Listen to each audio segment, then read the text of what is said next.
I just want to welcome everybody to our first ever dual presentation with Identity Automation. Just to introduce Identity Automation again, they're a new partner of ours that we started this year in, I think, February was when we started that. For those of you who know Russ Bell and myself went through training a few months ago with Identity Automation to get certified on the platform.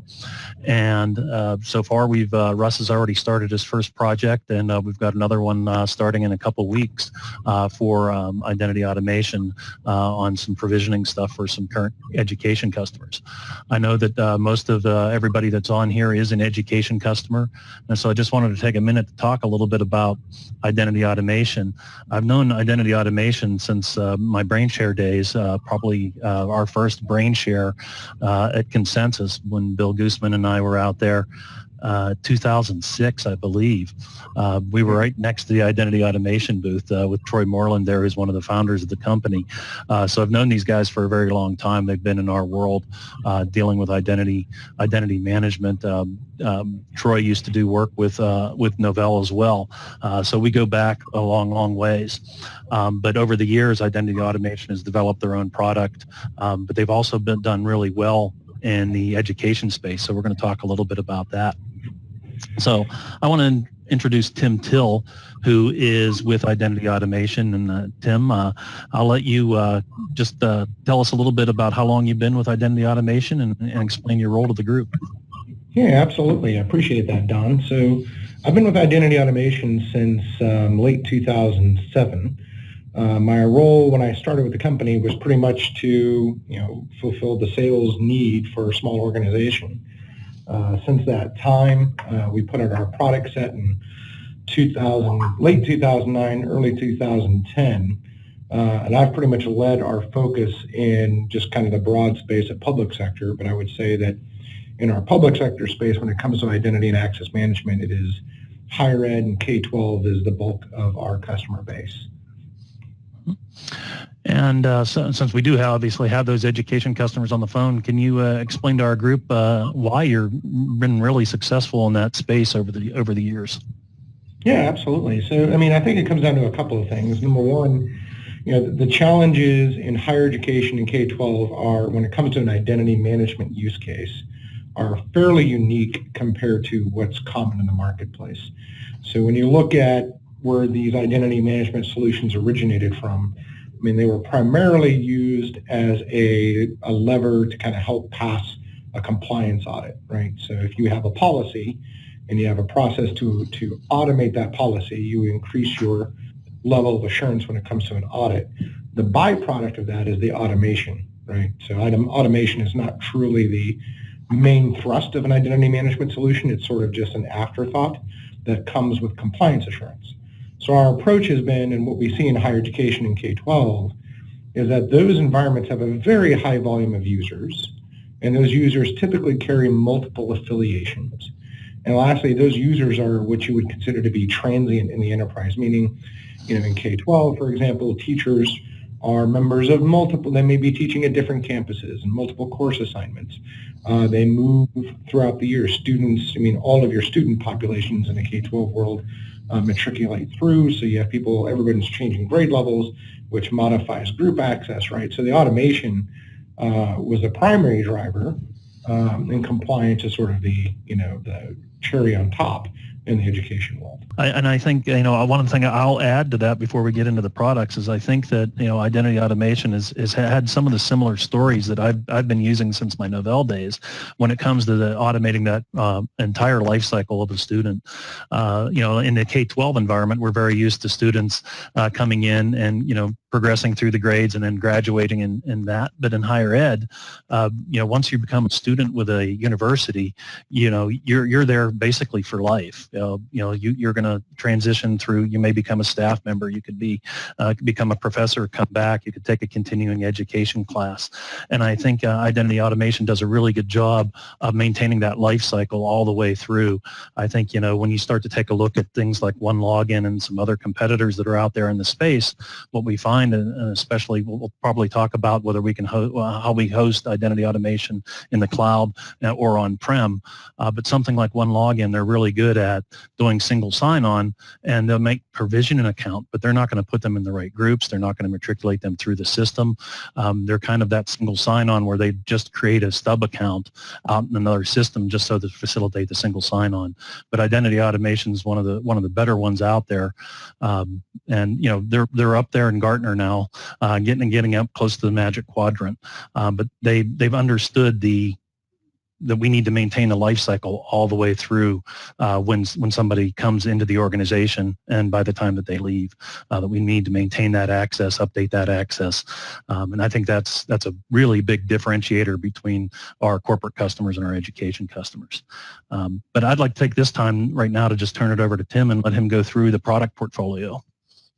And then we'll open up for Q&A. This PowerPoint mostly speaks to the common use cases that we see in higher education.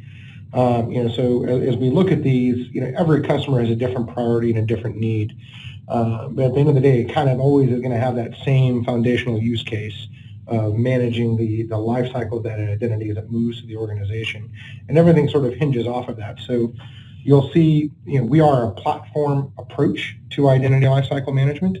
What I mean by that, so to your point, Don, if you look at things like one login where you have a foundational view of access, right? We want to aggregate into single sign-on. We want to, ease that access into different web applications and kind of have a unified login experience. However, those initiatives and strategies benefit from having a platform approach to how you're managing the identity and its associated policies and affiliations.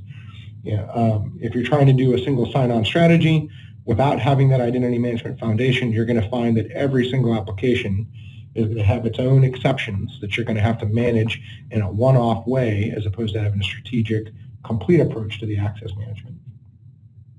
So when we talk in higher education, we see, oftentimes, we'll still see legacy platforms out in the marketplace that maybe your HR system or your SAS, maybe you're like on Janzibar, or you're on Colleague and you're on the Unidata database and you can't, it's too costly to move to SQL. And so what we find in higher ed is oftentimes they're kind of pigeonholed based upon the legacy of their applications and systems and infrastructure. The benefit that we bring to the table in those use cases is that Rapid Identity is completely agnostic to all of that. I can manage or pull data or bring data into DB2 backends, Unidata, Linux environments, as well as cloud applications and web services. So I'm, on-prem or cloud, legacy or bleeding edge. We can unify that together using Rapid Identity. The bigger challenge that I see specifically as it relates to higher ed is that multiple affiliation concept, right? And the way that expresses itself in higher ed, I could be, to Don's point earlier, not only does an identity kind of move through the organization, but it may have at the same time multiple affiliations while it's living within that association. So for example, I could be a full-time student who's also working in the registration office, right, for the summer.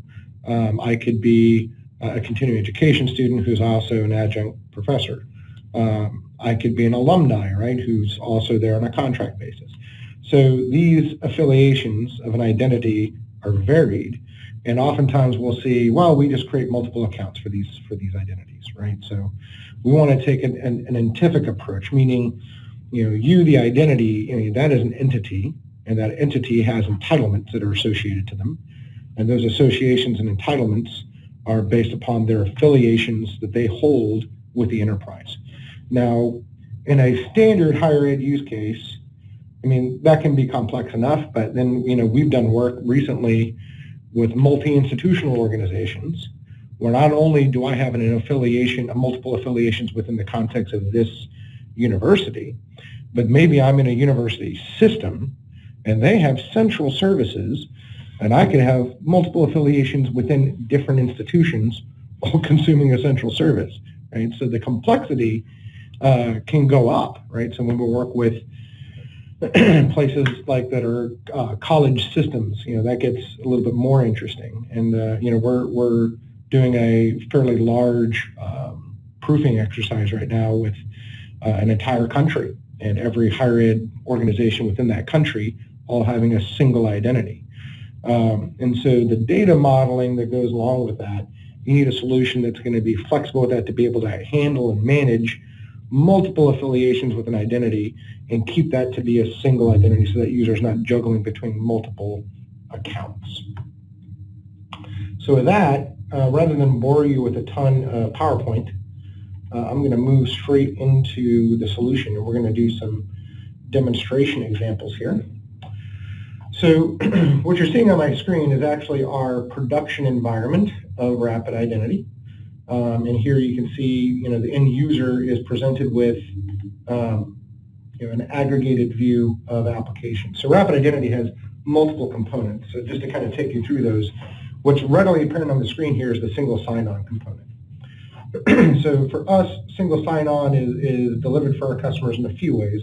Number one, we do support different mechanisms of authentication as well as different tokens of authentication. So we can support federated access through SAML, OIDC, WSFed, OAuth, as well as some protocols within CAS. And then we also do a form fill-based authentication, as well as we can support a browser plugin-based authentication. So just to kind of show you that experience, if I go here to Confluence, you're going to see a little red spinner on my screen. And that is the form fill, right? So I am logged into the service as Tim Till. I didn't see the login experience. That was Rapid Identity governing that for me and obfuscating the event. But then I also have standard federation where it's all SAML in the background for those use cases. So to show the identity lifecycle management pieces, so we'll kind of move into that business use case here. Let me open up a demo environment here. All right, so this is a unbranded generic login screen to Rapid Identity. And I'm going to authenticate here as an administrator, and we'll go through some IAM workflows. But recognize that, this serves as the identity provider, right? So if you're doing your authentication session here, that's where I'm grabbing your SAML assertion. And this is fully brandable per customer. So just to show you some different examples of that. So here, if I go to, so here's Chicago Public Schools, and you go to log in any of their resources here. This is Rapid Identity. All right, so it's their domain. They have their own branded CSS behind it, but all these functions and multi-factor and account claiming and self-service, all of that's Rapid Identity. I'll show you a more advanced example here. So this is a commercial account using Rapid Identity. And if you want to get logged into any of their customer service-facing resources, this is all Rapid Identity. In fact, if you go into, hey, I want to create an account here, their account creation is Rapid Identity. So they're using a simple web form, and then we're picking up that data through API, and we're doing on-demand account provisioning here. And you can see our little, they haven't removed our logo there, but there we are. A simpler example here, let's go to, this is Widener University here, and this is just them taking our out-of-the-box style sheet and just recoloring it, not really playing with the style sheet too deeply, just to get their authentication, their account activation, their password resets, their username recovery, and login lookups are all done here as well. So what we'll do is we'll do an identity management use case. So let me log in real quick. So what you're seeing on my screen is a push authentication event. So this is one of our multi-factor models that we support. So I have right now a pop-up on my mobile phone asking me to approve or deny the event. I'm going to hit approve now, and then it completes the authentication for me, and I'm brought into my demonstration environment. So what we're going to do is an example of identity lifecycle management. So here I'm looking at a view of accounts inside of Active Directory right now. And if I look for, I'm going to just pick on one of the attendees at random here. So if we look at John Dyer, because I see John's been kind enough to log in here, we'll see he does not exist. And just to keep things nice and clean here, I'm going to hybridize people's name here. So John, your new last name is going to be Blinder. So if I look for John Blinder, there's no John Blinder. So what we're going to do now is go through that identity creation process. So in the higher ed world, we're looking at sources of authority, and these are typically systems like Banner, PeopleSoft Campus Solutions, or Human Capital Management. This could be Janzibar, this could be Colleague, this could even be Workday, right? But what you're seeing on my screen, this is not Rapid Identity. This is just a demonstration UI that we built out to serve as an HR source. So what we're going to do is hire John Blinder to come work here. And we'll make you a professor at College of Business. So again, this is not Rapid Identity. This is the business process that the university or college would go through, bringing on a new hire. However, what Rapid Identity is doing is looking at that data set. So if I come back and I look at Active Directory in this example, so this is just a view of accounts inside of AD, and I look up a Blinder, you'll see now I have a John Blinder fully provisioned. So what we're going to do next is log in as that new identity and show you all of the access that they've been granted here. All right, so obviously John does not know their username, they don't know their password, so what we're going to do is an account claim workflow. So this is optional, but it's highly adopted by most of our customers here. Normally at a new hire process, we'll do things like send a text message or an email to their home email address with like a PIN and a link and instructions on how to claim their account. That user would then go through this identity validation step. They can do an acceptable use policy here. Captchas are optional, but just not in my demo environment, so we'll accept those. And it's saying, okay, well, you are who you say you are, so go ahead and set a password, and I'm displaying for you a policy that's reflective of who you are in the environment. And, as a good example is affiliations. We may want to force this. If it was a student and I had one set of password complexity rules, but then we move them into a staff role, we may force them to update their password to meet new policy requirements. And then for password self-service here, security questions is one of the legacy mechanisms that we still support, but we also do text message and alternate home email delivered temporary one-time passwords. So now we can log in as J Blinder.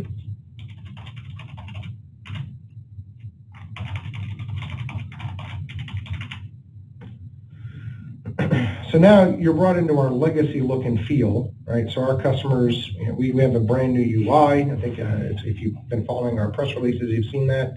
Our customers obviously can choose to move to that at their discretion. So we'll go ahead and just move to that here now. And so now we'll see that we've provisioned some additional entitlements for John based on the fact that he is a teacher. So if I move into Google, you'll see he has a brand new Google account provision here for him. So we'll go ahead and do their terms of acceptance here.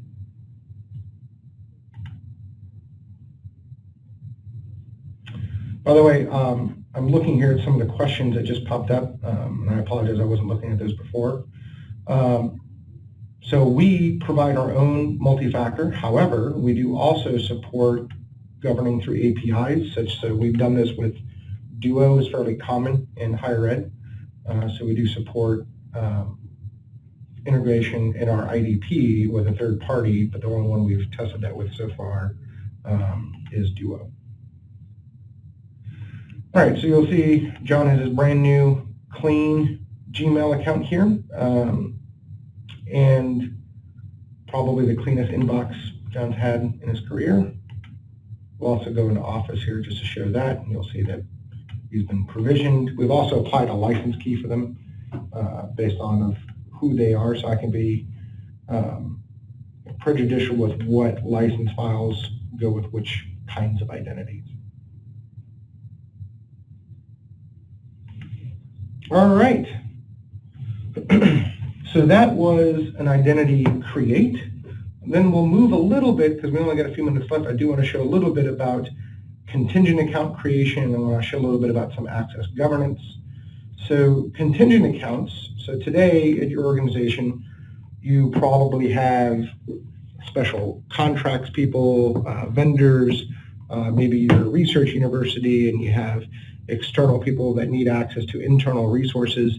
When you look at identity management, the process is typically consuming identity data from a trusted source like Banner or PeopleSoft, for example. But you're going to have those exception accounts where you have no source of truth apart from a business process. That business process could be they send an email to IT going, hey, I got this person working for 6 months. Can you build them an account and give them VPN access? So what we allow you to do through Rapid Identity is delegate the capacity to onboard in a temporary or contingent fashion these temporary workers, or what we would call sponsored accounts. So you can also put a time to live on that access and govern that by policy. And you can force continuous attestation or certification on these accounts to ensure that they don't become orphaned. What this does allow is, if you look at your sponsored accounts, you have the capacity then to review those. You can certify those. You can expire them early, transfer them to other sponsors in the organization. Now these cease being, exceptions, and they become managed because now there's a process that governs them, and there's a certification process that goes along with them. So that kind of dovetails into the governance story side of Rapid Identity as well. So we see here, this is John. John has his base level entitlements. So what we've provisioned for John is, this is what we would call his birthright, right? So I've consumed attributes about John. I've seen that he's a professor, so I've associated him through birthrights with these entitlements. However, I could have additional entitlements that fall outside the birthright purview.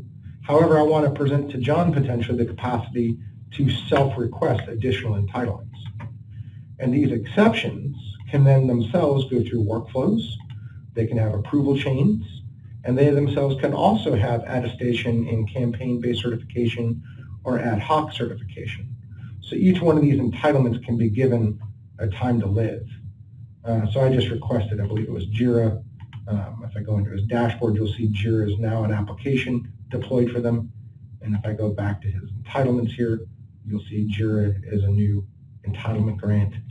And then we're tracking and notifying this along the way. So all this is being logged. So you can see that the entitlement Jira was granted to John. You can see he requested Jira. If there were approval steps along the way, the approvers would have that in their alerts. You can also, John can see what he is doing or what's been done for him. And then if he had pending tasks or approvals or certifications, they would appear in this pane as well. So we're down to the last few minutes here. So what I'd like to do is kind of take a step back and see what kind of questions that we're getting asked, because I've been negligent in looking at those, so I apologize. And if you do have questions, just if you want to talk and you prefer to talk than type it out, feel free to just raise your hand, and we'll unmute you so you can ask the question. Otherwise, if you prefer to type it out, feel free to do so, and I'm happy to answer it. So I think just to kind of restate one of the questions we had, it was about whether or not that we support third-party MFAs, and the answer to that is yes. The ones that we have supported are Duo specifically. So I see here a question about pricing.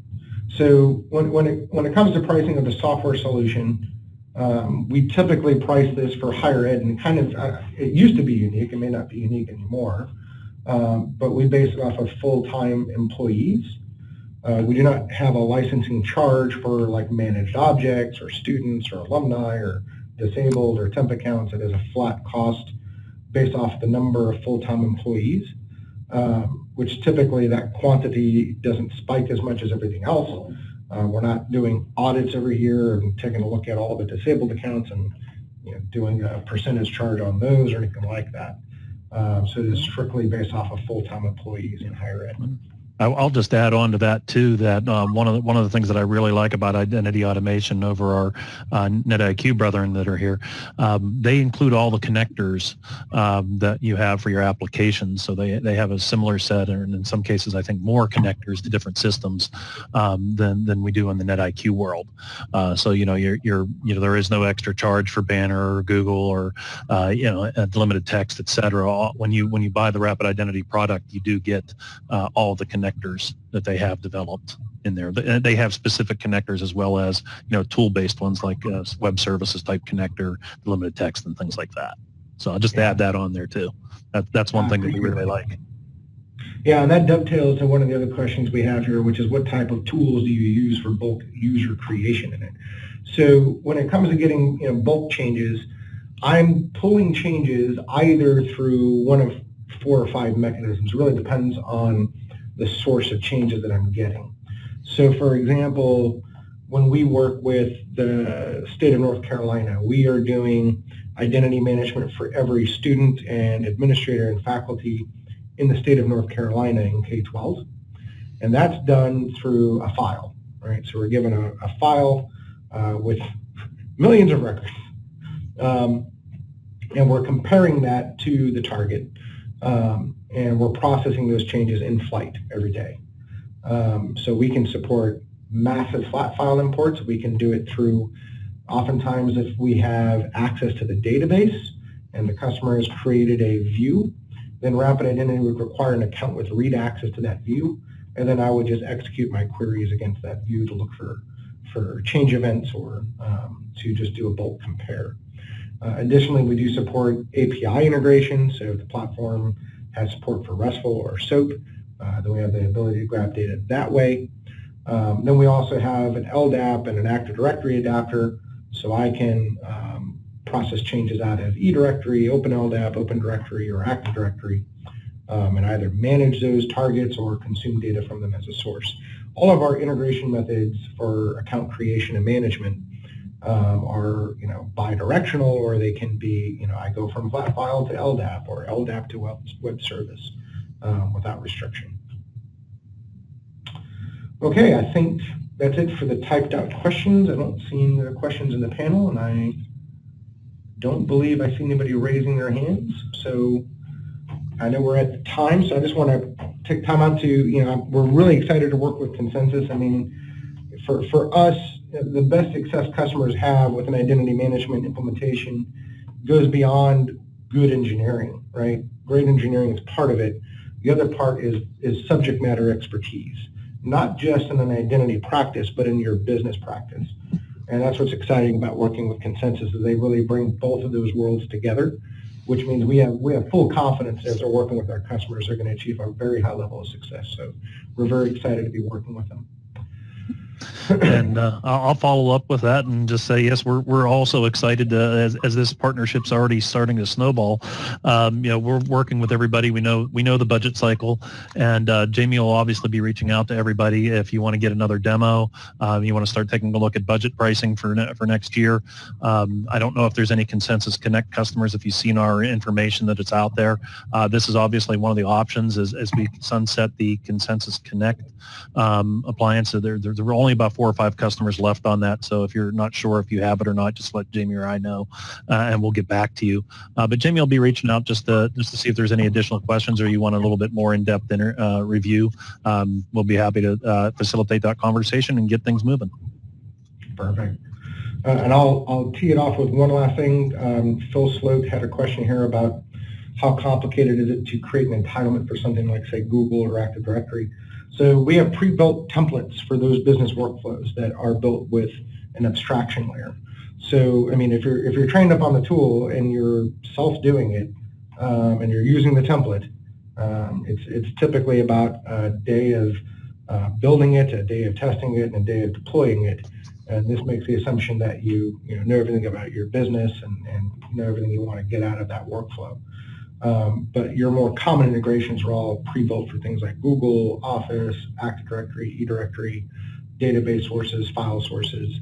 The real complexity, again, is a business process, right? And making sure that all lines up. The technical complexity of Rapid Identity is fairly low. All right. Well, thank you guys so much. We appreciate it. We'll look forward to working with you in the future.